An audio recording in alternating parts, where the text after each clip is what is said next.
Good afternoon, and welcome to the Woodrow Wilson International Center for Scholars. My name is Robert Daly. I'm the director of the Kissinger Institute on China in the United States. I'd like to also welcome anybody who is in the overflow room, which is downstairs in case there's anybody in the door. We have seats for you as well. And welcome, too, to all of you who are watching the webcast over the internet, either now or in the future. The Wilson Center, for those of you who haven't been here before, was established by Congress in 1968 as a living memorial to the 28th president, who was the only president to date to have earned the PhD degree.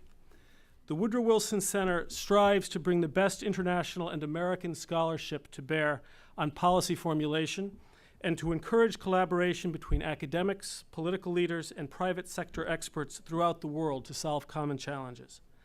The Kissinger Institute was founded here at the Wilson Center in 2008 by Ambassador Stapleton Roy in order to better inform leaders and publics in both countries about the foundations of U.S.-China relations and the many rationales, political, economic, and civilizational, for stable and cooperative bilateral relations. Of course, there are threats to stable relations, and the Kissinger Institute doesn't shy away from discussing those as well. In the United States, those threats, both real and perceived, have come to be discussed under the heading of China's rise, a phrase that when it first appeared was often followed in the media by a question mark, either printed or implied, until about 2008, and it is now usually followed by an exclamation point instead. Everything depends on punctuation. From China's point of view, however, the threat is not from China's rise, but to its legitimate accomplishments and ambitions.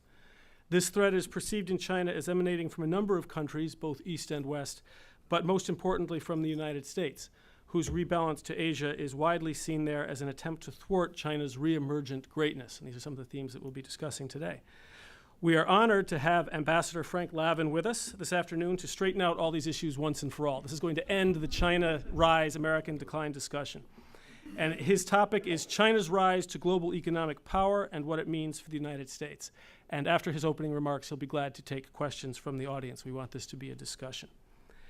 Ambassador Lavin, who's known to many of you, is currently CEO of Export Now, which helps companies sell online to China from their home offices. He is the former Undersecretary of Commerce for International Trade. In that capacity, he was the lead U.S. trade negotiator for China and India from 2005 to 2007. He was our ambassador to Singapore from 2001 to 2005, where he helped negotiate the U.S.-Singapore Free Trade Agreement.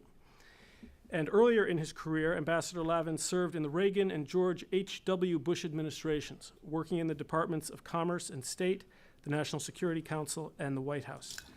He is the author, most recently, of Export Now, which was published by John Wiley & Sons in 2011. Please join me now in welcoming Ambassador Frank Lavin. Thank you. Thank you.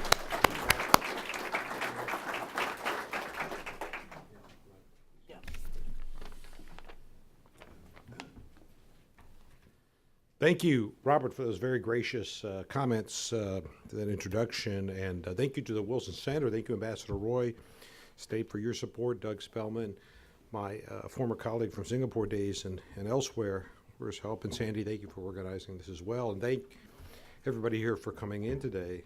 Also, thank you. We'll move this over. Yeah, Robert, I think you've summed it up nicely. My view is that the question of the 21st century is the question that we're posing today, and it might well take the century in order to properly address this issue, but it's definitional issue for China, but it also has enormous implications for the region, for the United States, and for the world. And we think about it, we talk about international relations, we talk about diplomacy. Most of what we undertake in that context is a set of activities that are very well defined. Mature powers, mature relationships, very well established set of interest and international norms. And these only come to be challenged when a new power emerges, when there's a new ascendancy, and then we have to re-examine these norms. And the ascendant power itself has to try to understand what it's seeking from the international system and what the gives and takes of those goals might be. And so that sort of defines, I think, the moment we're in. So my core thesis, my starting point in this discussion, is that China's rapid emergence as a major economic and political force is the most significant development of our era. And because it's viewed today against a backdrop of underperformance in the US, the European, and the Japanese economies, the consequences, the implications of this rise is even more acute. I want to touch on 4 themes in my remarks. The historical context, I want to just briefly sort of take us up to date on China's rise. Second, a discussion of China's economy and internal politics, internal stability. Third, commenting on China's foreign policy, and then fourth, implications for the United States. First, the historical context. And I mentioned just a minute ago that the backdrop for this moment is the economic performance of the US, the EU, and Japan. But maybe even more significant backdrop for the moment is China's own history, because China is not only outperforming in a quite impressive fashion, but this is on the back of a 30-year period, 1949 to 1979, when China was underperforming in quite pronounced fashion. So it went very rapidly from being one of the worst performing economies in the world to a sustained period of being one of the best economies in the world. And if we look at China's history for any time in that century before the 1979 reforms, I think we'd probably see very little basis for optimism. And China made this extraordinary journey from imperial decline and collapse to the rise of the warlords through the Republic of China period, through the Japanese invasion, through the Communist Revolution and subsequent turmoil. And there have been only brief moments of hope or good news across a rather extended period of time. So there were many different Chinas over that century. An impoverished China, an irrelevant China, a brutalized China, even a self-destructive China, and you can go on with the adjectives. But today, for the first time in living memory, no one alive has ever seen a very different China. I would posit a successful China, a consequential China, and a serious China. So it's a new role for the world. It's a very new role for China. China has climbed out of this century of misery and is building a modern nation. It still retains more or less the fastest growing economy in the world, certainly among the major economies, the fastest growing in the world, a burgeoning middle class, more university graduates than ever, growing international political reach, and the most powerful military it's ever had. That's my backdrop. Now, to go into the second topic, China's economy and domestic politics. Look, China's right now at about 12% of global GDP. That will easily go past 15% in the course of this decade.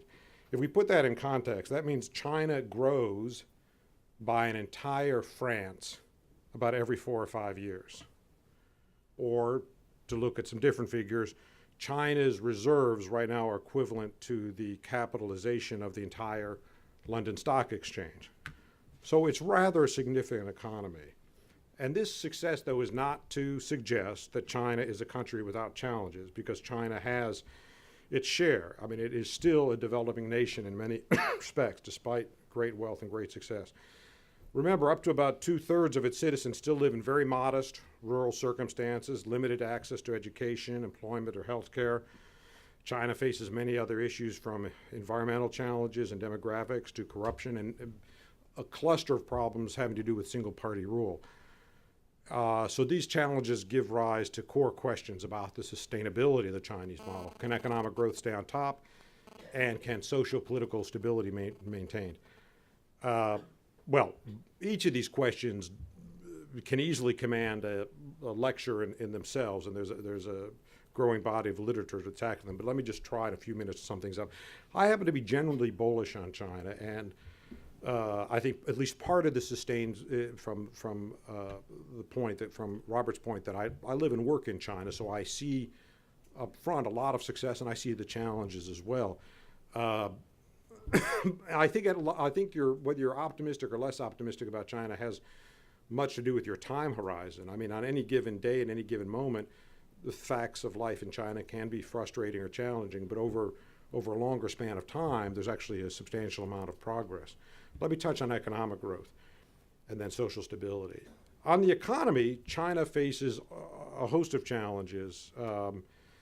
We hear about high rates of debt, bad bank loans, investment distortions, SOE inefficiencies, over-reliance on exports, lack of competition and transparency in the economy. And by the way, none of these observations are my observations. These observations, these comments will all be found in speeches from Chinese leaders, right? So there's a high degree of recognition of these shortcomings or these constraints in Chinese economies. But my conclusion is, despite these challenges, that China is likely to be able to sustain very high rates of economic growth for some time to come. I think as an economy matures, there's a natural slowing down in the rate of growth, but growth remains well in the positive zone. I think we're in early days of that. I see a bit of a slowdown in the rate of growth, but very high rates of growth. Let's remember, China still retains its developing country status, is still able to derive advantages of commanding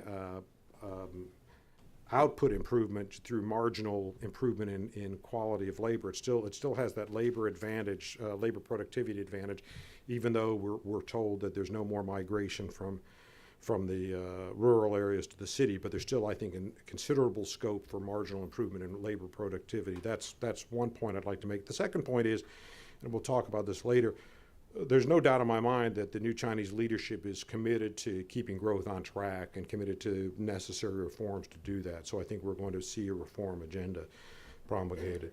That takes me to the second element of this part, which is social political issues. Look, I also see a high degree of social stability. This might seem a bit counterintuitive, particularly to Western audiences. You know, what's striking to me when I travel around China is China's maybe the only country in the world where the social contract is still being written.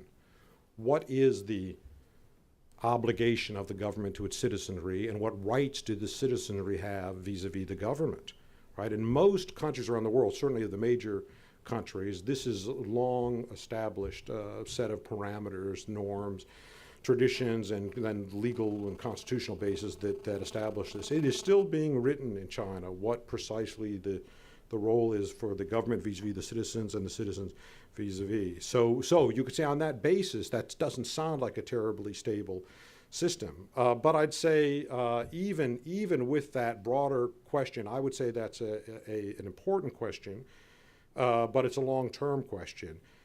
In the near term, China, I think, has an enormous amount of cohesion prompted by these high rates of economic growth, by quite noticeable liberalization of the personal space, and also it has a very effective security apparatus. So I think those contribute to a very high degree of stability.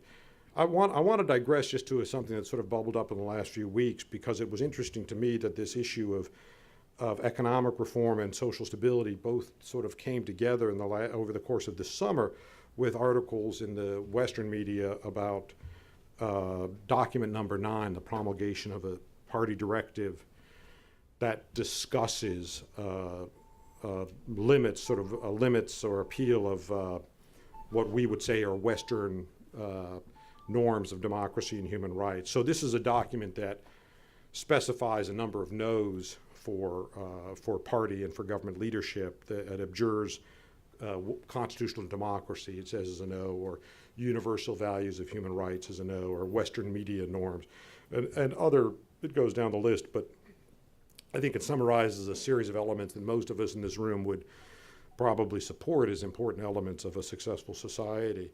And so what are we to make of this sort of document that almost strikes, I think, onlookers as sort of revanchist, as a sort of a reversion to orthodoxy? At a moment, one would argue that you'd hope to see a move toward some kind of reform or liberalization, and I think a lot of onlookers say that's what China needs. Well, here's my take on document number 9. What does it tell me? Well, first, despite a pronounced move away from Marxism as an economic and social policy, China remains very much a Leninist state in which one political party retains a total monopoly of power. So this move from Marxist-Leninism to market Leninism has been a fixture in China for 30 years.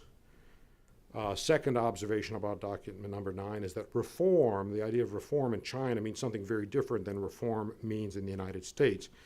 In the United States, people normally say that reform means changing the system.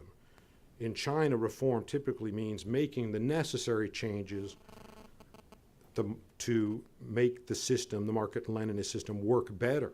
So it's a way of preserving the system by adaptation. Third, it also suggests to me that when leadership in a closed political system wants to establish latitude for action, it first needs to tend to its core constituencies and to reassert its credentials within the system.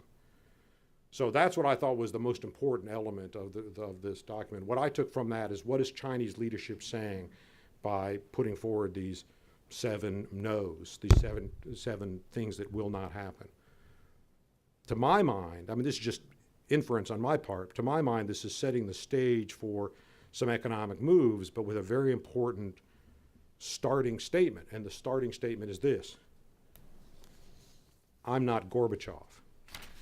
I'm not going to give it away, right? So we're going to make some changes, right? We're going to have to adapt because the world's changing, technology changes, society changes. So we have to make changes to respect all of that.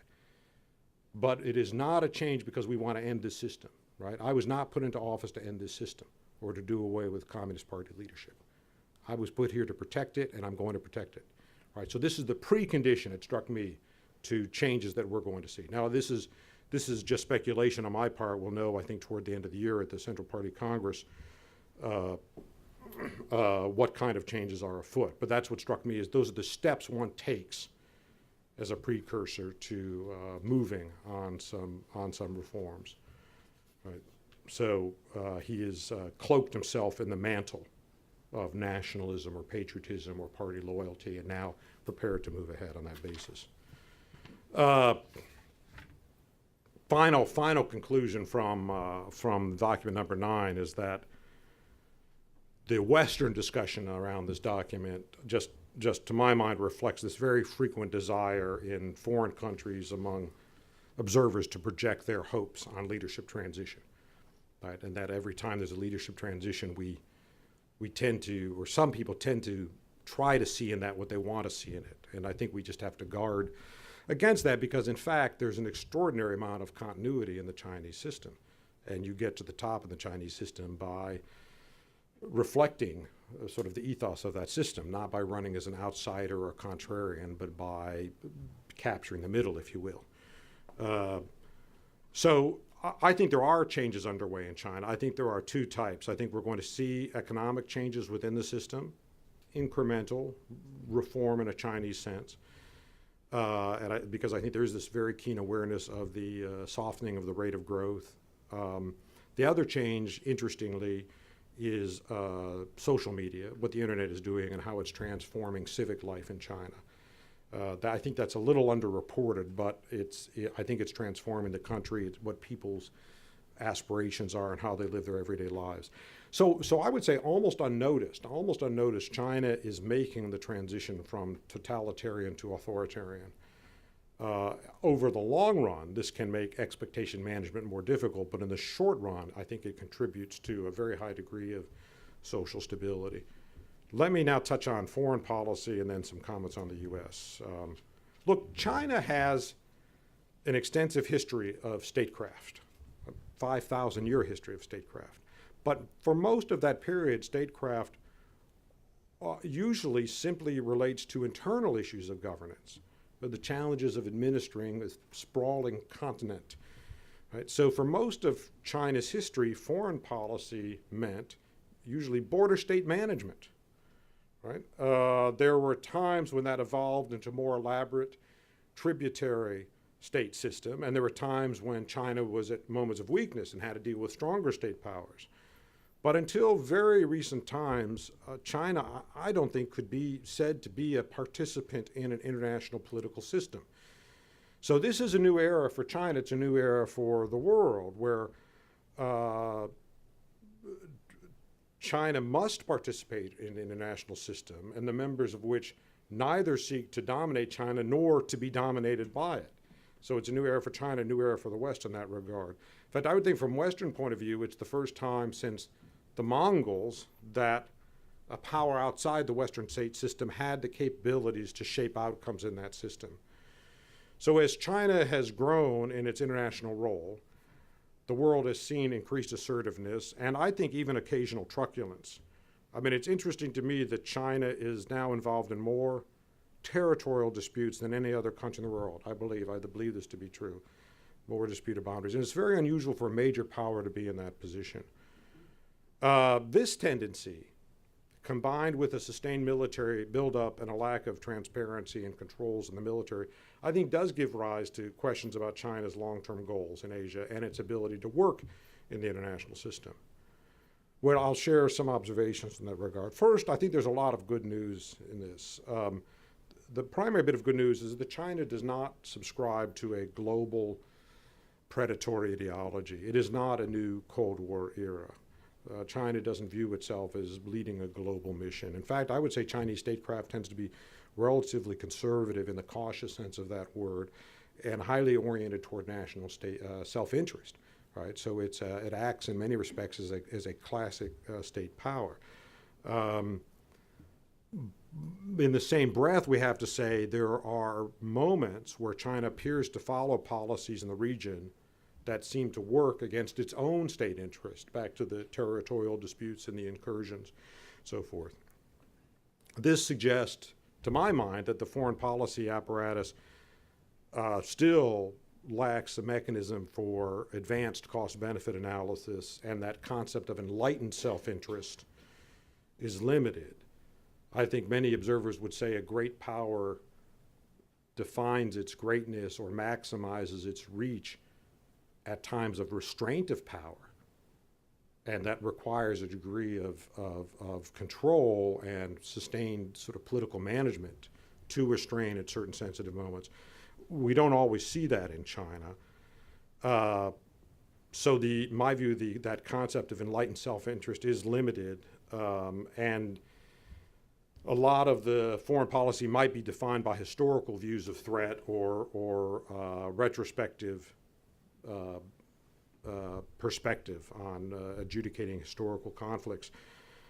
So the paradox, to my mind, of China's foreign policy is that it seeks externally to promote reach and influence, as we would expect, but it is constrained by a domestic political environment that sometimes favors actions that undermine that same reach and influence.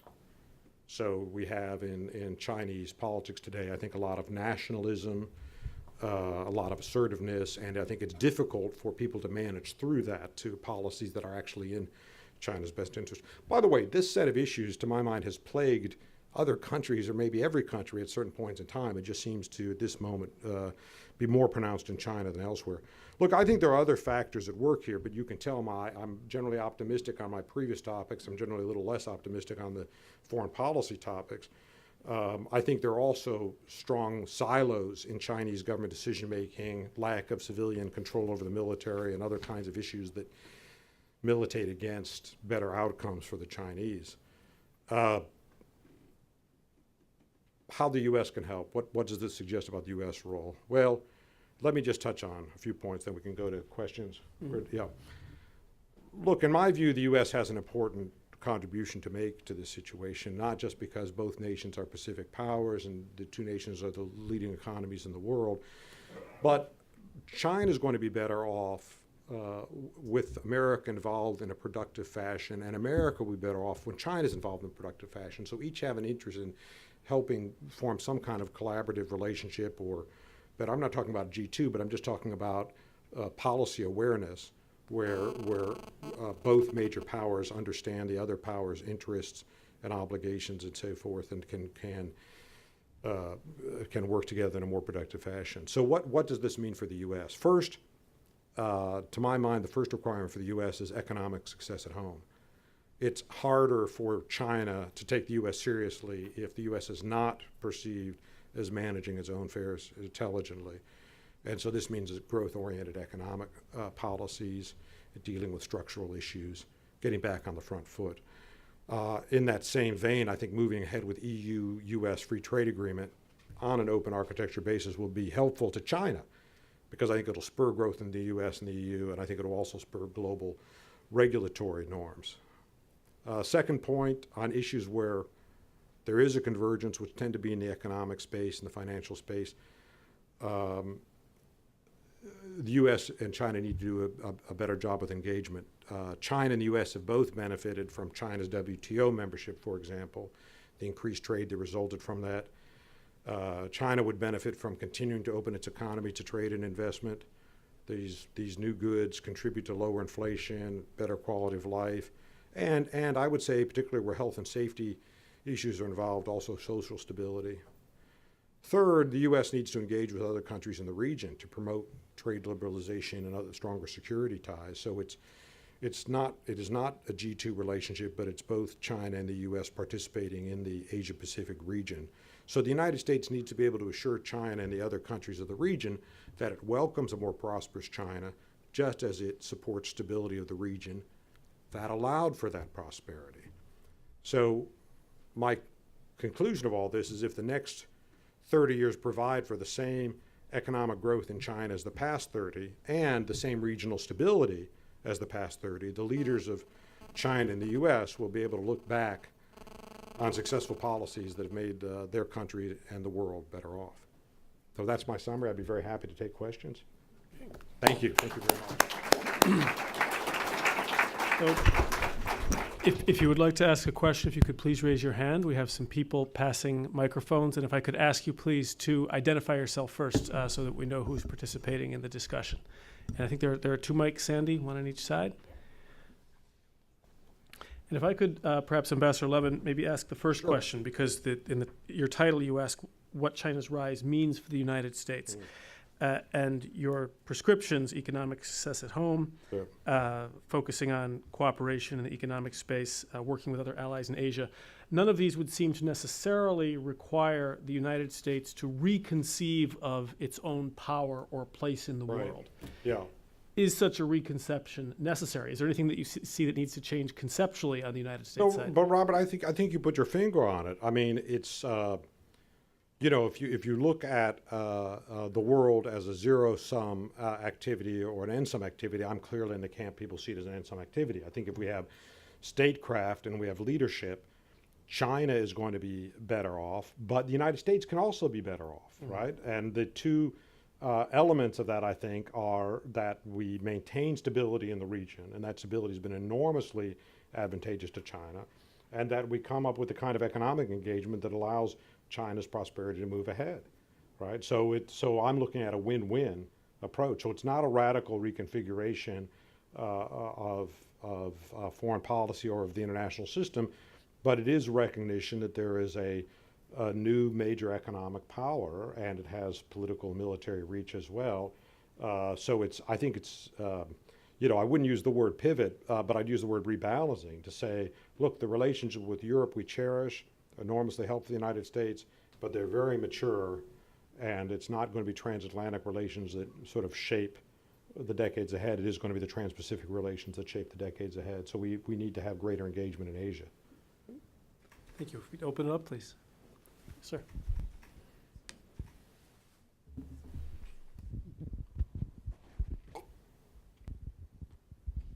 Thank you. I'm Dave Rabinowitz, and my question is, 30 years ago, someone would have been standing like you are in front of a group like this talking about the rise of Japan with an exclamation point. And I'm just wondering, why would we expect China's economic future, economic arc, to be different from Japan's, which wasn't so great?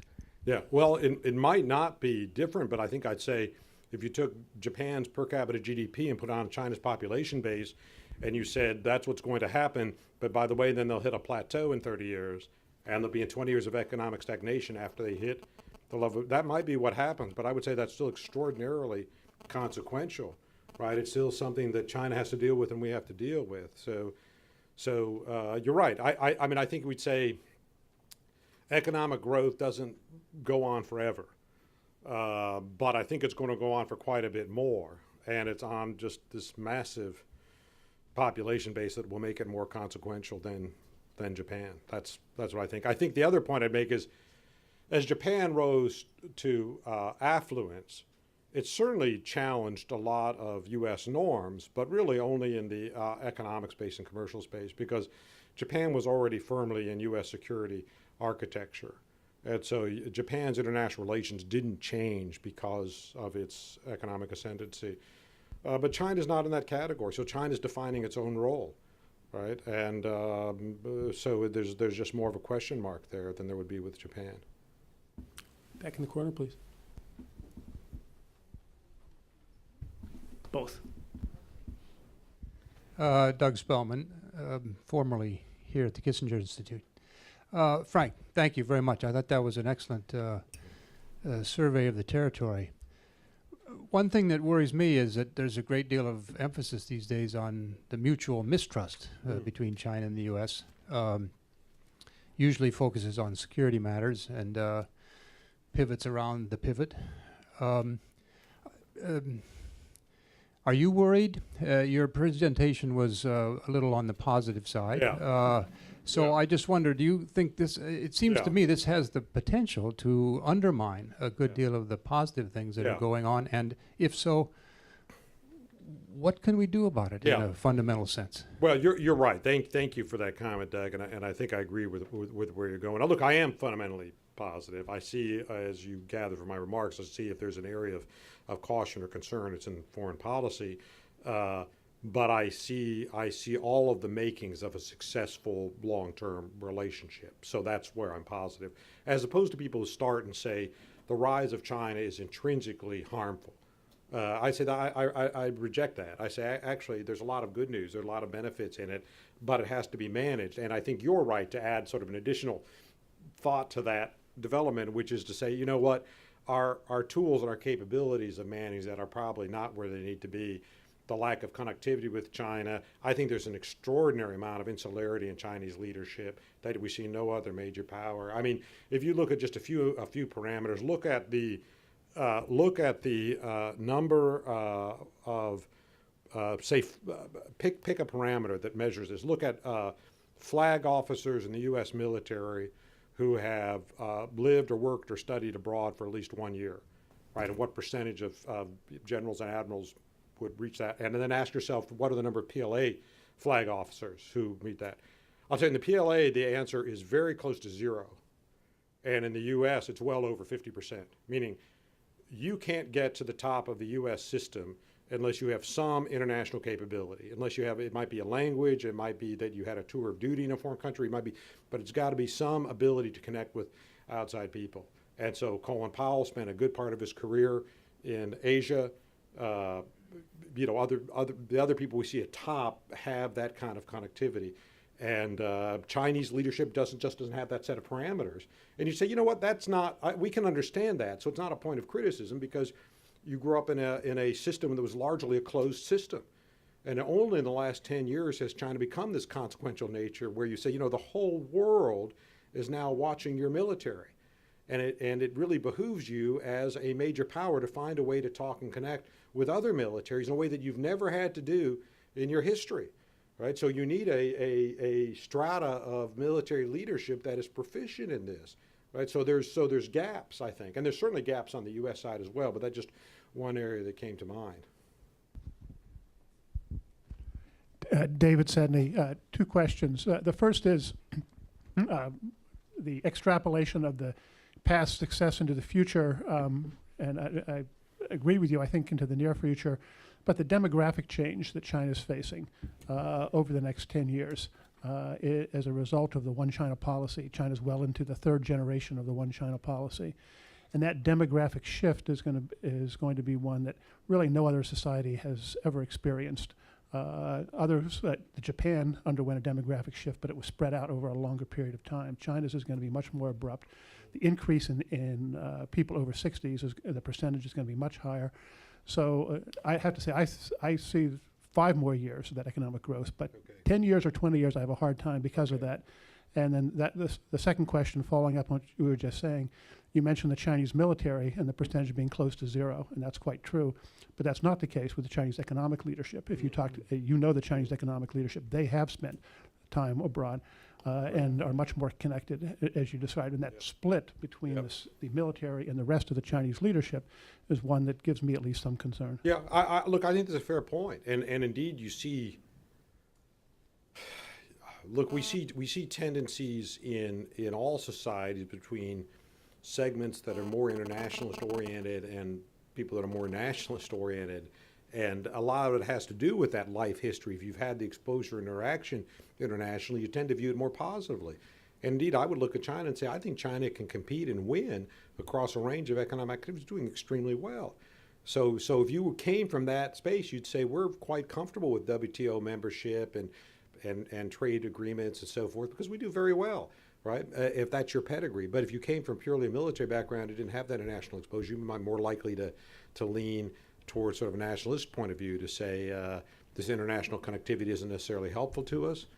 My job is simply to defend the homeland, and that's what life's all about. So you can see that. I think some of this changes with education. I would simply say that China is going to be better off, and we're all going to be better off if China develops those international capabilities. And we've got to reweight as well more toward Asia and China. On your demographic point, it's interesting, and I mean, how long will high rates of growth go on, and what do you mean by high rates?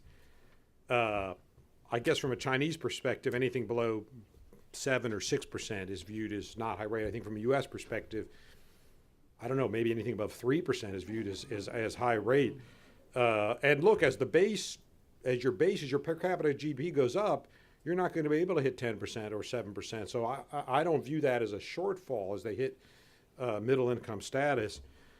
Let's say this: I see China outperforming global norms for some time to come. I see it in that top half or top quartile of economic growth. And among the major economies, I mean, it's almost the sole outlier. I mean, you have everybody in that 1%, 2% growth. Very modest growth, and China's out there at 7, and if it drops to 6 or 5, you still say that's pretty darn impressive. What are the constraints going to be? Sure, as the economy grows, that's one constraint. I'd like to get into the demographic issue more. When I hear demographics, I hear three kinds of sub-issues, and then people attach different significance to each of these three. One is, as you point out, the workforce is shrinking, and indeed the workforce started contracting, I think, last year. I don't know if that's a big near-term problem or challenge, because your ability to extract productivity increases is just mammoth in that environment. So I don't know. At some point, I agree with you. At some point, it's got to catch up with you. But is that 10 years from now, or 20 years from now, or 30 years from now? So, I remember reading in the 1980s, Ford Motor Company cut its employment in the United States by half, from like 400,000 to 200,000, and made more Fords. And this is in a pretty mature industrial economy. So what can be done in Chinese automobile employment without impacting productivity? Can you cut it 50%, 70%? I'm saying I think there's a lot of upside movement there. It's just my take on that. But interestingly, the other point people made with demographics is aging population, that they're going to have an older population, average population in the United States by 2050. And another interesting point that people comment on is gender imbalance, that there's the male-female ratio is skewed in China compared to the West.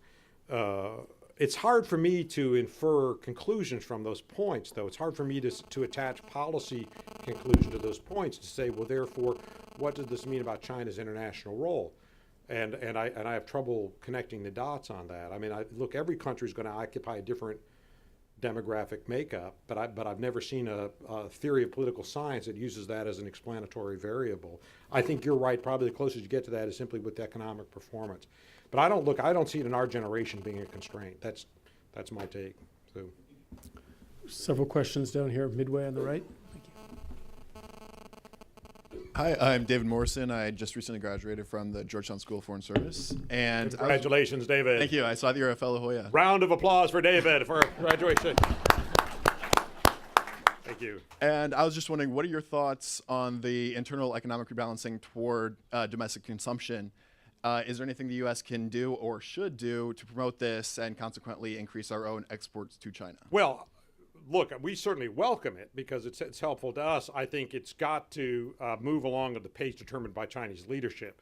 But I think Chinese leadership more or less accepts this point, right? It's a question of how much pain or how much adjustment needs to be made to get there. So what will the system bear? That's with all these reforms. I mean, all of these issues I talked about have economic benefits for China, but require adjustment and political costs in the short term to get there. So there's got to be a question of trade-offs and balance, and how far and how fast can we go. So I don't know if this is their first priority, but I think they'd say we've got to do something about the banking system and the loans. We've got to do something about the SOEs, right? And I'd say we're also comfortable. We're comfortable with the idea about movement to consumer economy and a more open economy. And we like all of these ideas, but how far they're going to go on that and how rapidly they're going to go, I think is the variable. But I think they'll do something in that space, right? Because it's just been such a public topic of discussion for so long, they can't back away from it. So there are issues like consumer credit, for example, which is harder to get a hold of. Well, you could look in the space where I work, you could look at what the regulators have permitted Alibaba to do just this year, where they're setting up their own national consumer credit mechanism, because the banks are just efficient. Your ability to get vendor financing or local bank financing to buy a washing machine just isn't really possible in China. But now your ability to do it through calling up Jack Ma and said, hey, would you mind lending me money to buy a washing machine? Just say, not a problem if you buy it from me. So all of a sudden there's a consumer credit mechanism that's very powerful and just didn't even exist 6 months ago. But I think I sense from that to say, look, if everybody was completely happy with the consumer space in China, the regulators wouldn't have gotten behind what Alibaba's doing. So they're showing more latitude precisely to spur that move toward consumer finance. Now, I think they're going to go further, but we won't know till the end of the year. Susan Pierce, CSIS. I haven't heard you mention the South China Sea, and it's obviously a very controversial subject, and it has political, security, and economic Right. issues involved. Right. How do you think the Chinese are going to ultimately deal with this? Right. Well, I did not mention by name any contested territories, and I don't think that's the issue. I mean, and forgive me, there's always sort of one international law person in the room who says that is the issue. But look, the issue really is how does an ascendant power deal with disputes and deal with its neighbors? And if you historically, there are all sorts of claims out there, and that in itself isn't the problem. The problem, I think, is what's perceived as a unilateral assertiveness, even to the extent of territorial incursions. And then, unfortunately, there was rhetoric that sort of overlaid with that. When the Chinese foreign minister said to the ASEAN foreign ministers, "We are big and you are small." Yeah, that's got to be troubling to those folks. There's the broad issue of how does China propose to deal with differences, and my concern in that regard is it's very difficult for any senior person in the Chinese system to simply say, look, let's cut a deal, because the marginal benefit of whatever we're contesting here is vastly outweighed by the extraordinary cost of deterioration of goodwill in our neighboring countries.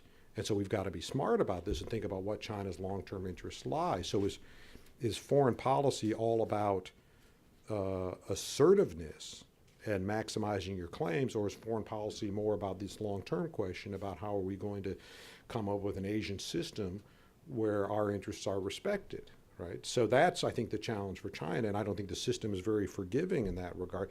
It was striking to me, if we look at these extraordinary number of territorial disputes, and a fair number of territorial either incursions or actual constructions on sites that are claimed and so forth, and a fair amount of active steps by the Chinese side. It's striking to me if we say, well, what's the dog that didn't bark in all of this? And where's their, I would say, pretty high degree of stability? And that's in cross-straits relationship. But it's interesting to me to say, has China made any incursion into waters or territories claimed by Taiwan recently? And how would you characterize cross-straits relationships today? And juxtapose that with, say, Japan, or one of the ASEAN nations that has competing claims. And I think you'd say, look, to my mind, that correlation is telling, that you've got to be thoughtful about these incursions. There might be a domestic constituency that supports them, but there's, I think, considerable international price to be paid. And one of the reasons why cross-strait relationship, I think, are viewed as quite positive at this moment, is because Taiwan's not facing off against assertive Chinese activity vis-a-vis territorial claims. So you're saying here's an instance where I think China's doing a very good job of managing a challenging relationship. Now, they would say that's an internal relationship, not foreign policy, but nonetheless a challenging relationship. And Japan is a different set of facts. So that's the kind of discussion I have with friends in China. Right. So in my mind, it doesn't matter so much where these take place, but they're taking place pretty systemically on China's neighbor. I'd like to take one question from the overflow room and then come back here if we could. Frank, they ask, how can the U.S. and other market-based economies deal with the problems posed by China's state capitalist system? Yeah. Well,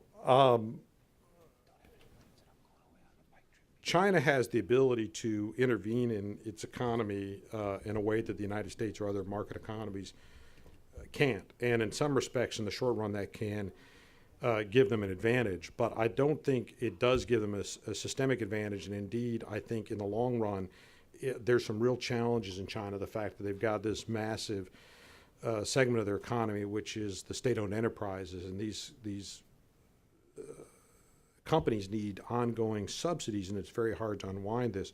So my view is the United States has done well just practicing market economics, and that Chinese state-directed economics by itself doesn't inherently present a challenge to the U.S. Now, I know that the main rebuttal to that view tends to come in the sense of exchange rates, that even if that's true, the Chinese will manipulate exchange rates, and that gives their exports unfair competitive advantages. I'm not so sure. I'm not so sure the facts bear that out, and I'm not so sure that it's not helpful to the United States in any regard. I mean, there's an old saying from economics, if your supplier offers you a subsidy, take it. Meaning who benefits the most or who loses out in that situation, and one can make a case that the party that takes the product, subsidized product, benefits more than the party that sells the subsidized product, because the party that sells it incurs the cost of the subsidy, and the benefit of that goes to the purchaser. Particularly, I think you can debate that maybe in the consumer space. I think it's easier to make that case for my analysis in the industrial space, because these are industrial inputs that go into broader goods. So if it drives down your broader cost of production because there's some inexpensive Chinese inputs, then we find ourselves more competitive, and we're the ones taking advantage of the Chinese government subsidies. But look, I think what I would encourage my friends who are looking at this to make sure they do is don't just look at the numerator of the fraction, meaning don't just look at the example of there's a Chinese product that is subsidized and it's getting market share in the U.S., therefore it's wrong. You're looking at the numerator of the fraction. You have to look at the denominator as well. You have to say, fine, that might very well be true. But what other industries has the Chinese government subsidized that turned out just to be an extraordinary misallocation of investment, and nothing came out of it all, and it is just sunk cost? And you can look at some of the national rail system in China. You can look at all sorts of other things where you say, they're spending a lot of money on everything. So I wouldn't come to the conclusion that they're spending it all wisely and we need to mimic them. I think what they're trying to do is unwind a lot of that and move more toward market economics. Yes, sir. My name is Stephen Shore. Ambassador, do you see a growing incompatibility between Chinese economic growth and the maintenance of a one-party state? And if so, which is more important to the leaders of China? Yeah, I think there's a long-term set of questions that have to do with human aspirations and the way societies function. I mean, for example, modern societies need a high degree of information in order to function. And so freedom of information and the ability to challenge information and so forth is really necessary for a modern society. And China's gone down that path, so they're not in denial on that point, but I think that need's going to continue to grow.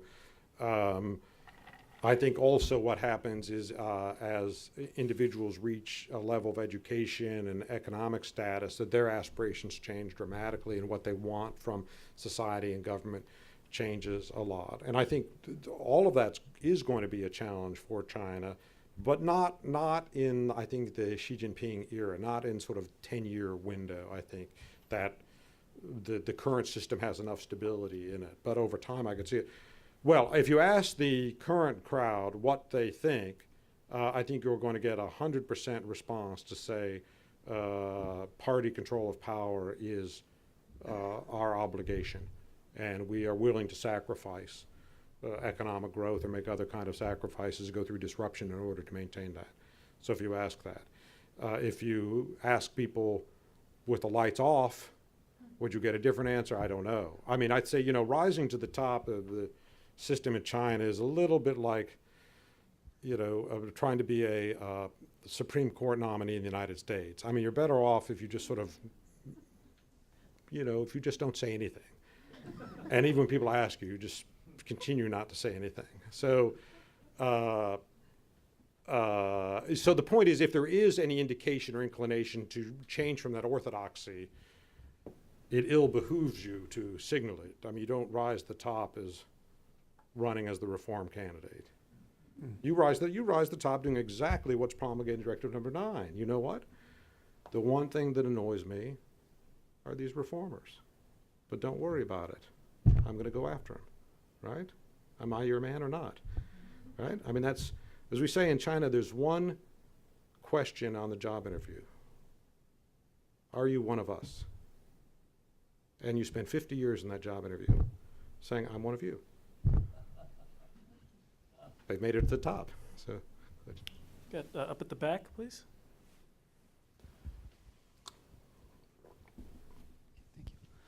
Hello, Mr. Levine. Thank you for the presentation. My name is Ted. I'm a graduate student in American University. So I agree with your point that China and the U.S. need to understand each other's policy interests more. And in the field of international trade, these two countries seem to have a lot to agree on. But I was just wondering if there are other challenges that you foresee in international trade between these two countries, especially in light of China's structural reform in its economy and also the potential EU and US FTA. Thank you.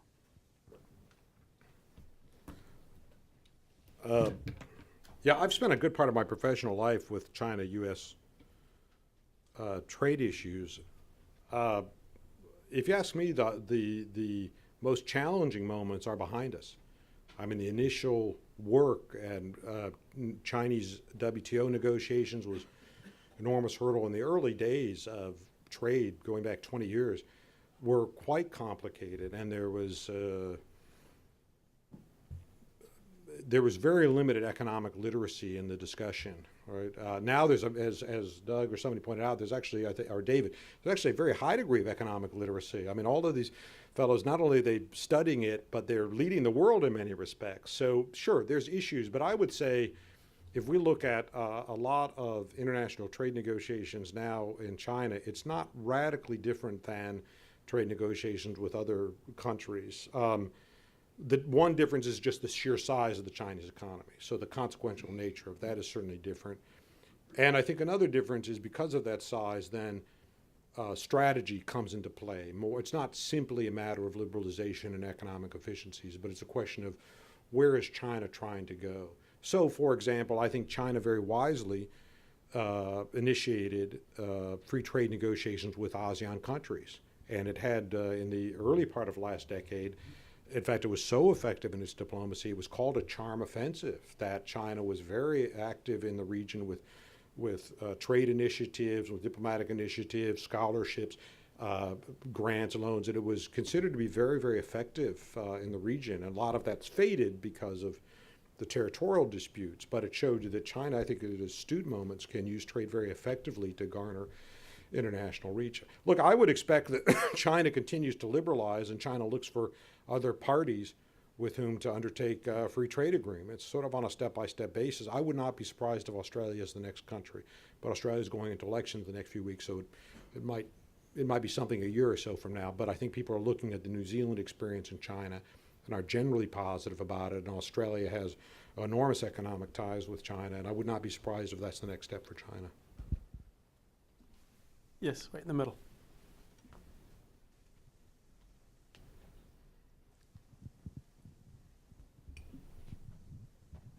Thank you. I'm Salome Saliashvili. And do you think human rights expectation discrepancies between US and China will interfere with future economic or other close collaboration efforts? Well, I do think they impede relations. I think Americans feel more comfortable working with countries that are observe the same kind of political and human rights frameworks that it behaves. So it will certainly work with countries that do not, but it's just going to be more comfortable and easier dealing with other democracies and countries that respect human rights. But having said that, I've long been a proponent of engagement with China despite this point. And my point is a very simple one, that the real question I think I'd ask Americans, government or business, is we know that according to our norms that there are challenges and deficiencies in the Chinese system. We know that. So that's not the question. The question to my mind is, but does our engagement improve that?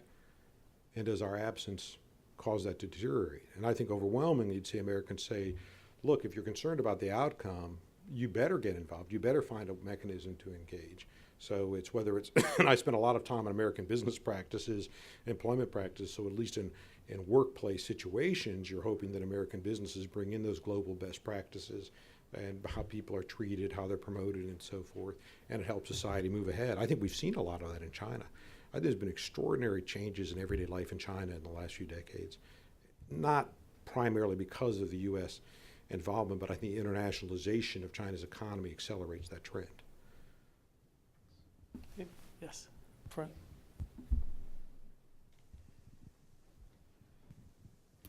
Beverly Hong Fincher. Hey. Thank you. And I know that you want to promote export now. How about promoting education now? Yeah. I'm all for it. In what, promoting education of Americans or of Chinese? Education, American education. Well, I gave a round of applause to the fellow from Georgetown. But Well, the as you know, in the countryside, Yeah. you know, the education is so lacking. yeah. And are we doing anything?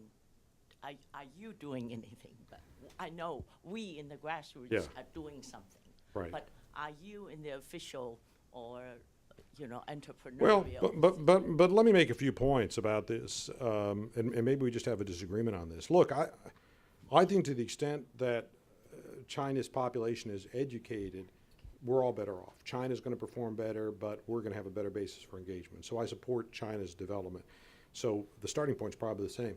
But I'd also say China is a prosperous country that is enjoying high rates of economic growth, and it's really its success and its educational system is going to be essentially determined by the Chinese. We have a role to play, but it's really up to the Chinese government to decide what kind of rural education system it wants among the 800 million rural Chinese. I think we have a role to play, and I think the main role we have to play is in making sure our tertiary system is open, so for those Chinese that have international aspirations or want to be able to perform and get that engineering degree or, you know, go to some of the tippy-top schools we have in the United States, that they have those rights. But I think that's the best way we can contribute.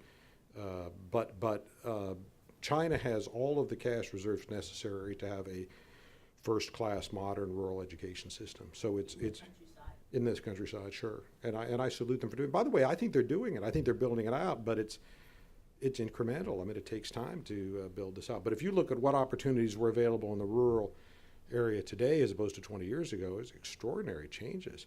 But, you know, we're still, I mean, we talk about, look, China is, Teddy White, you know, in one of his books said, China is a country that exists in many centuries at once, right? And that you can find extraordinary examples of modernity and extraordinary examples of sort of traditional China and 10 miles apart. Right, so I happen to spend most of my life with modern China. Right, we're dealing in the tech space and modern consumer culture, and my business is in Shanghai. So it's modern China. You forget that actually most of China is still rural, and some of the rural areas can be, by U.S. standards, viewed as quite primitive. And if you look at number of households in China without access to electricity or running water, so forth, the numbers are large. But it just takes time to build that out. So. I would say what we would say is that more Chinese have access to modern health systems and education systems than any time in history, but there's still significant segments of the population which don't have that access, and that's got to be closed. Sir?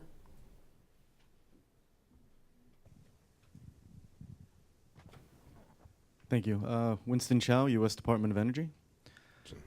So as China's workforce and technological capacity increases, and we're starting to see their ability to both innovate in a way that's strategically competitive with the United States. I guess one of the main questions I have is in creating a win-win policy, how do you foresee the future of intellectual property development in China? And I mean, it's important because that affects U.S. industrial policy and many other things. Look, I towards think China. it's a significant issue now, industrial espionage, essentially. I think it's a significant issue, and I think also it's the indirect costs are more pronounced than the direct benefit. But I think people involved in that see the direct benefit from it and maybe don't fully price the indirect costs, which are long-term and somewhat attenuated. But look, you can analogize, Winston, intellectual property theft with physical theft, with something like shoplifting. You can say, of course, the thief always benefits from the theft because the thief attains a good for free. So there's enormous economic value in thievery, right? And so that's not a bad starting point. I mean, you sort of say, we understand why people like to steal. It's sure beats, paying for it, right? That's got a huge attraction. But you say, well, what are the indirect costs of this? I mean, so I'm not even making a moral argument. I'm saying, yes, but why don't societies that are based on thievery, why don't they ever seem to prosper? And when we look at modern societies around the world, this doesn't seem to be an organizing principle, steal as much as you like, right? It doesn't seem to work, but why would that be? Because I think if it's the opportunity costs of intellectual property theft. If you're organizing every automobile engineer in your country to pirate somebody else's ideas, you're essentially incentivizing them not to innovate. You're saying, don't come up with an idea, don't do a better job than the others, but figure out a way to take their ideas, right? Look, for a certain level, a certain time, that might sort of make economic sense in the short run, right? Just the way shoplifting might make sense in the short run, but as a cumulative economic strategy, I think it's very limiting, it's self-defeating. So my guess is China moves away from large-scale or systematic intellectual property theft just because it's so unhelpful to China's own long-term aspirations to develop its own intellectual property. I mean, when I talk to student groups in China, I'd say, what are the secrets for America's economic success? But I think you can kind of sum it up in the point that America is arguably the best place in the world to have an idea, because you can protect that idea, you can get investment behind that idea, you can distribute that idea, you can monetize that idea, so it's a great place to have an idea. But that's a polite way of saying, you know what, China is not yet a really good place to have an idea. And if you had a really good idea in China, for software, my advice is get to Silicon Valley as quickly as you can. You can probably make some money out of it. So the point is, but that's not helpful for China. They need to have a society where China is a great place to have an idea, right? So my view is, over the long run, Chinese leadership comes to terms with that.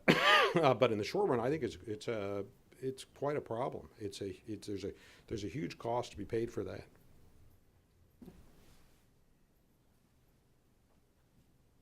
Back here on the left.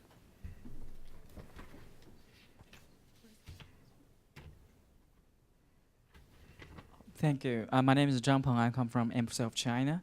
And I have a question about how do you comment about the U.S.-China economic and trade relations generally?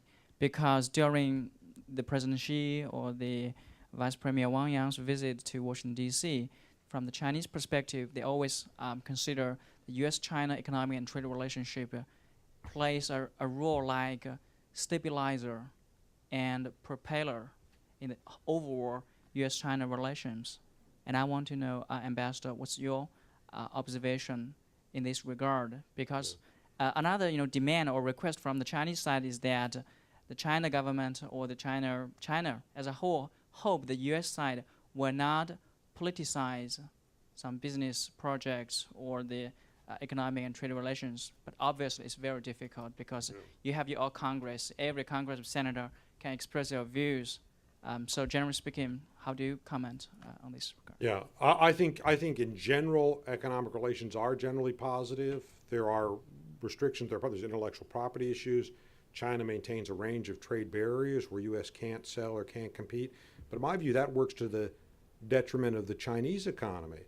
So you ask Chinese citizens every day, they'll complain about China Union Pay because Visa and MasterCard can't be clearinghouses, or they say we wish we had more telephone companies compete in our market offering more services, cheaper prices, but they're not allowed. So China maintains a number of restrictions as to what foreign companies can do in the Chinese market, and I don't think that helps China. But look, in general, the relationship is good on economic and trade issues. I think you're right. Both sides need to be careful about politicizing inward investment decisions. And, we're going to see more and more cross-border investment, and I think it helps both societies to allow for this, to encourage this. Right now we have the Chinese acquisition of Smithfield Ham, which is something I certainly support. We've had other examples that haven't gone well, both in China and the United States. And I think it's important that leadership on both sides take a pragmatic approach and try to be positive and try to be supportive of this. I'm not sure what area I might disagree with you. I'm not sure if that economic relationship is a propeller or helps the overall relationship, but I simply say the economic relationship, it's easier to work out issues. It's not a detriment or a drag. Whereas look, on the political and the military side, I think you have less of a view that we can construct a win-win outcome. And so you're more likely to have friction or disagreements on the political military side. Most of the economic issues I encounter were things you said, look, we can work out, we can find an agreement, we can work this out, and we can make it win-win. So it's just easier on the economic side, I think, to establish that than on the political military side. But I don't know if it overall is a propeller or not. So. Back on the right, Sandy, right next to you. Yes. Thank you. My name is Fan Yi from Voice of America China branch. And we all know corruption is a huge problem in China. And I don't know if, Ambassador, you've been followed the trial of Bo Xilai. And if you do, what's your comment on that? Boy, if I haven't followed it, I'm the only person in this room who's not following it, I'll tell you that. And you have an office in Shanghai. Yeah. So have you personally experienced any of this wrong in the corruptions? Look, I'll make a general point. No, I don't. But I'll tell you something. When I decided to do business in China, though, I mean, the answer is no. We don't really encounter corruption, but we had a weird legal suit. It wasn't corruption, but it was odd. But I decided. I mean, I took it the other way around. I said, look, I want to participate in the consumer space because consumer goods are essentially not regulated, and I'm dealing directly with consumers. So I don't have to worry about government regulation or licensing or purview or investment. I can just practice my business, right? So I chose a path that I would think would give me the most latitude for undertaking business. Look, I think it is a structural problem in a closed political system. So it's not a Chinese point, it's a political point I'm making. That one of the reasons, I think corruption or the desire of people in government to use their office for personal gain or illegal gain is transcendental. It affects every society, every culture, every nationality. It's just a human impulse. It's not a majority impulse. It's actually very small, but you'll find it any place. But the protection we have in other societies is we say that's okay. We have multiple branches of government. We have different political parties, different views. We have independent media. We have bloggers. We have critics. So we can work against corruption just by having open discussion if there's a problem or an issue. And I think it's a real problem in a closed political system that you say, what is the right of a citizen to criticize government or to raise questions about corruption? What rights do they have if they see it or they think it? I don't think that answer is fully defined yet in China. It was interesting to me that last year there was a blogger in China who did a blog simply looking at and taking photographs of Chinese government officials and the watches that they wore. Which is an interesting topic of discussion. But that blog was taken down. And which I think was unfortunate, because it does raise questions about some mighty nice watch. So, but I think actually China would be better off to allow for open discussion of these kind of issues, right? And I think they're going to have a long-term challenge putting anti-corruption mechanisms into place unless they allow for more open discussion of personal behavior. All the way back in this corner, please.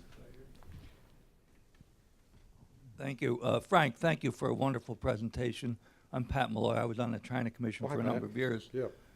The question, comment on 2 points you made. One, that the U.S.-China economic relationship since China joined the WTO has been good for the United States. Two, that the United States must get its economic act together in order to be able to deal with China better. Yeah. In the formula for GDP growth, when net exports are a minus, it means they detract from GDP growth and job growth in your country. The United States has run $2 trillion worth of trade deficits with China since China joined the WTO. Paul Krugman and others comment that if we were to balance our trade, we would create millions of new jobs in this country and have healthier economic growth. When I watched last year's presidential campaign, I saw both candidates not embracing China, but talking about problems with China, because that's the people perceive there's a problem here economically. Sure. Do you see this, and do the Chinese understand that the economic relationship can poison the political relationship if it's not dealt with in a different manner? Yeah. Look, I've spent a good part of my professional life, Pat, in trying to work on helping U.S. companies succeed in China. Some of that's policy matters, just making it a more inviting environment. Some of it's sort of just commercial activity about helping companies go on a trade mission and find a customer and so forth. So it's both sides of the coin. So I'm sensitive to the overall point about saying China has historically been a closed economy. It's opened up significantly. It's still more closed than the United States, and I touched a few minutes ago on some of the areas like telecom, credit card activity where it's more closed. We could add beef exports or other areas where it's just closed, where United companies don't have fair chance to compete. But I'll tell you, philosophically, we might have a disagreement, despite my general agreement in your comments. But I've always viewed the goal for the U.S. is that free but fair trade. Let's make sure the market's open. Let's make sure that every American business has the chance to compete, the chance to sell its goods. And that was really that's the appropriate policy goal, which is a bit different than saying, no, the goal is to have balance. The goal is that every time, I don't want anybody in America buying socks from Walmart that are made in China unless somebody in China buys light bulbs from General Electric. And if it's imbalanced, then we've done something wrong.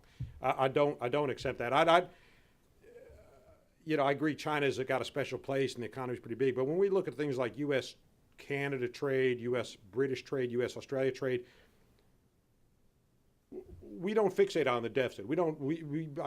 My guess is most people in the room couldn't say, well, which of those jurisdictions with whom do we run a surplus, with whom do we run a deficit?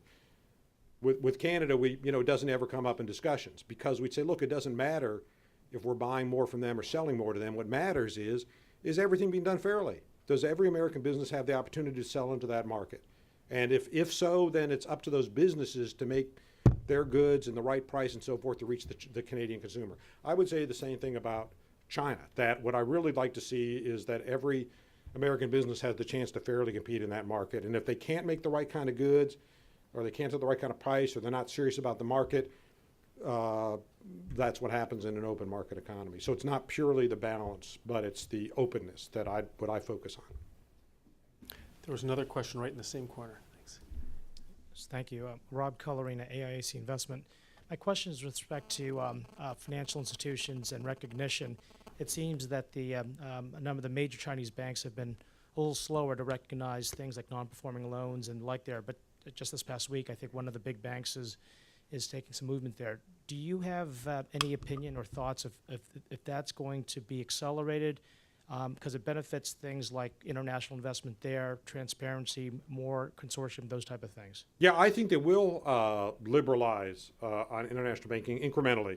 By the way, that was the tendency in China up until the global financial crisis. Then it froze, and not surprisingly, and indeed the Western banks and the American banks looked more like culprits than assistants. I think there's now a view that, all right, the problems have been largely corrected, and there are significant problems in the Chinese banking community, that how they're run and how they issue loans. And so the international banks can help. The competition will be helpful to them. I think that's appreciated at the top, but it's also a step-by-step phenomenon. You know, it's always that tension in protectionism that people understand that protectionism in the long run is harmful to an economy, that a closed economy doesn't allow you to optimize. But in the short run, you've got vested interest and constituencies that benefit from it, so it's very hard to unwind. We've got the same challenge in the United States. But I definitely get the sense that they'll be seeing incremental liberalization in the Chinese financial sector promulgated this fall, starting next year. Say one last question, back on this side. Thank you. Thanks. Andrew Simmons. When I lived in Shanghai, a frequent conversation topic with fellow expats, say British working in shipping, Dutch friends who were factory managers, and French who were managers for Carrefour, just for example. Frequent topic was just the shift of manufacturing, primarily, of course, European, North American companies that they claim is occurring right now, primarily, of course, to Southeast Asia and then perhaps later to Africa. And I'm wondering just what your outlook on that topic is. I'm sorry, I don't think I teased out the question of that comment. Sorry, can you restate that? Yeah, can you give your outlook, I guess, about what the possible shift, some say is occurring now, of manufacturing of European and American companies currently on the coastal areas of China, but given from Sure. as a response from rising Sure. rising well, wages. there are several things going on at once. We're talking about China. It's 20% of the global population and 15% of global GDP, more or less. So not surprisingly, you find it's a mosaic of activity. First, there's still inbound activity going on. There's still new inbound FDI and new plants, new activity, new manufacturing going on. So the idea that that's stopped or reversed or something is not accurate. But however, within that macro trend, there are other kind of trends. You see a lot of companies are moving production to other markets in Asia or in the developing world because China wage rates have been bid up. And the second big trend is that move in from coastal inbound because the coastal wage rates are bid up. So we have other kind of trends as well. There's even been a little bit of insourcing back to the U.S. where some companies that have to deal with the higher wage rates it's just easier to bring the jobs back to the U.S. So there's been a few moves in that regard. So all of those trends are unfolding at once. What I saw after the Japanese nuclear crisis 3 years ago was companies got acutely aware of supply chain management and concentration risk. And we had companies like Apple made some of the high-density plastic for the iPod cases in Japan, and that was disrupted because of the nuclear crisis, that they realized they had to rebalance their supply chain to avoid concentration risk. But we've seen some of that in China as well, that companies said, we don't want to make more than 50% of our production in any one market, and right now we're at 54% in China, so for the next 5 years we're going to do all of our additive activity in Bangladesh or Indonesia or something. I mean, we're very happy in China, but we just don't want to have that concentration. So we've seen that phenomenon play into it also. Okay, I'm going to allow one more quick question, and then we're going to have to finish up. I'm a soft. Well, his arm has been up for most of the afternoon, so please, sir. Okay. Yes.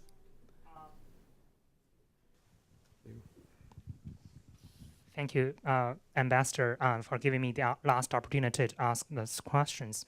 My question would be, how do you help the United States to improve the communication with the Chinese? Because you know that maybe some of the misunderstanding or misinterpretation could be caused by the cultural differences or the gap of the philosophy. I mean, I was born in China and I was raised in China, but I was educated in the United States. But I still do not know some of the Chinese way of talking.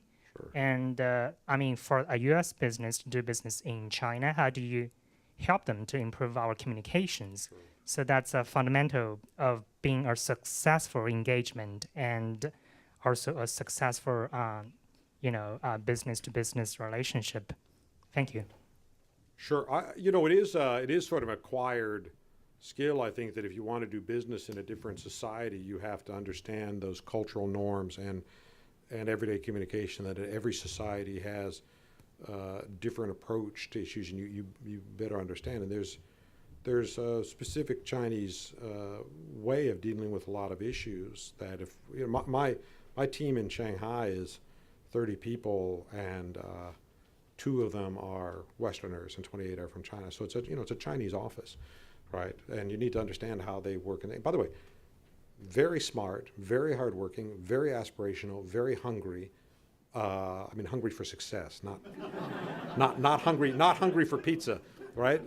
But so it's a great team. It's a great team, and they have a lot of strengths. But also at the same time, you say very limited experience, very limited experience. So life experience, world experience, extremely limited. But intuitively very smart, right? So we talk through. We spend a lot of time discussing, talking through what are we doing, why are we doing that, right? And so a lot of we overcorrect for communication precisely because of that point. You just can't throw people in the water and expect they swim. You have to teach them to swim, right? But the work ethic of the group is terrific, right? And by the way, I don't know. This is back to the demographic point David asked. Interestingly, our office staff of 30 people is probably 70 or 80% female, right? I don't know why that's true or not, but I suspect there might be an explanation such that these people are very capable, very bright, but they might have had less opportunity to go to university. So they're very hungry for success. They are as smart as any university graduate. They just didn't have that opportunity in their life, their family history. They couldn't go, right? And that might be disproportionately female, but we have a terrific team. Right? But we spend a lot of time working with them, a lot of time communicating with them, so forth. And part of what I do in management is not so much work with the Chinese team, but it's working with the foreigners about, if you want to sell in China, here's what we have to do, right? Here's how we're going to help you fit into the Chinese system, right? So we say a good sailor can't change the wind, you have to change your sails, right? So as we tell the foreign companies, say we have to think about how we're going to be successful in China, right? But that's a large part of what my business does. So I work with this every day. It's a lot of fun. It's stimulating. I learn every day. And I think it's, I'll end like I begin. I think that's the fundamental reason why I'm optimistic about China, is because I live in China and I get to see every day Chinese people working to make their life better. And you say, actually, despite cultural difference, language, other differences, the aspiration in China, you say, what do Lao Baixing want? It's very similar to what Americans want. Right, the exact same goals in their life for their family and themselves and their career, their profession, their identity, right? And so Americans, I think, can on one level feel very, very comfortable dealing in a professional Chinese environment, right? So that does contribute to my sense of optimism about the relations. Thank you for letting me come speak to you.